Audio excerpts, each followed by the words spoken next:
alam natin dapat yung battles natin. We must choose our battles.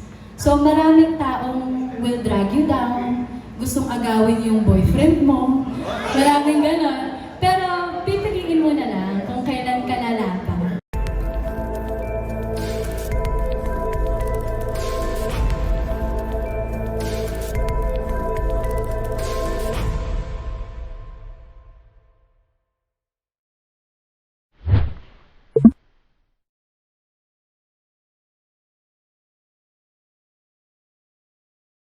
Well, same as today.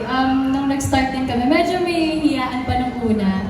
But then, dahil pareho naman kaming kalog din ni Yasser, nagkasundo din kami at some point during the taping.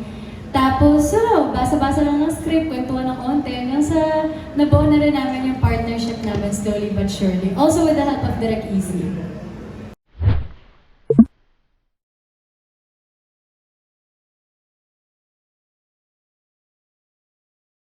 Hindi naman. Sanay naman akong napapartner talaga with different leading men.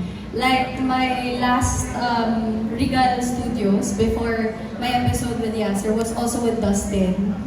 It was a different story also. So suki na rin po ako ng Regal Studios Presents. Maraming salamat po. But yeah, sanay na ako talaga ng iba't ibang nakapartner ko.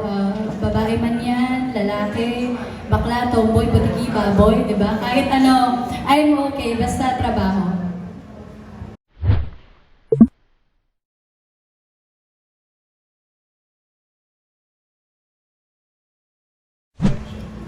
Ako kasi, with loyalty comes trust eh. Importante sa relationship ang tiwala. Lalo na sa industriya natin, di ba? Aminin na natin, marami dyang mga ahas, marami dyang mga plastic. Pero, nasa sa'yo na yun eh, if you trust your partner, like, kami kasi Nickel, we're on the same industry, pareho kaming actors, so dapat naiintindihan namin yung isa't isa. And ako I trust him, and the same way naman with him, he trusts me. So dahil doon sa tiwala na yun, meron kaming loyalty sa isa't isa. Alexi, painitin na natin. Total, ikaw naman ang humugot. Ay. Bakit may sarili ka bang experience when it comes to, okay, ahasan, plastic, whatever? Madami yan, di ba? Sa industriya natin, di mawawala yan. Ate Rose, alam mo yan. Kaya, may relation. Pero, ano yun eh. Minsan kasi, alam natin dapat yung battles natin. We must choose our battles. So, maraming taong will drag you down, gustong agawin yung boyfriend mo, maraming ganon. Pero, pipiliin mo na lang kung kailan ka lalaban. Di ba? Kasi kung hindi naman worth it, ba't mo lalabanan, di ba?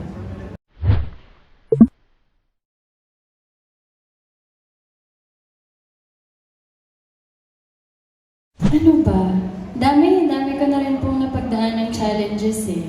Yung mami ko po, tinaguyod kami as a single mom. Kasi iwan kami ng tatay ko when I was 3. Dami niyang naging babae. Mabaya yung tatay ko. But nung nag-aral na ako, nung elementary hanggang high school, nabubuli ako ever since eh. Lagi nilang sinasabi sa akin ang pangit-pangit ko daw. Tapos, pero noon pa lang mahilig na akong kumanta. Kaya nung nag-audition ako sa GMA, kanta lang yung ginagamit ko as a talent. Tapos iniisip ko nun, medyo napanghihinaan din akong ng loob minsan. Kasi nga naaalala ko yung pambubuling ginagawa nila sa akin dati. Napangit daw ako. Hello sa inyo. Pero ang hirap din pumasok sa showbiz. Dami ding struggle to get in. Gaya nga po nung sabi ko kanina, maraming taong gusto kong hilahin pababa. Marami din namang susuporta sa'yo, gaya nila Miss Rosel, ni Tito Joey, thank you po.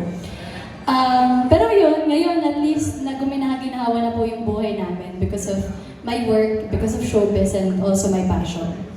Yeah. Ay, sandali, bumalik na ba ang tatay niyo sa inyo? Sumikat ka na? Opo, close na kami ng tatay ko ngayon. Tsaka part na din yung forgiveness. Ang hirap naman ho, di ba, magtanim ng galit lalo na sa magulang. Tatay ko pa rin naman po yun. Kaya ngayon, with full heart and full forgiveness, mahal na mahal ko po yung tatay ko. Lalo na po yung mama ko na tinaguyod kami through all the hirap.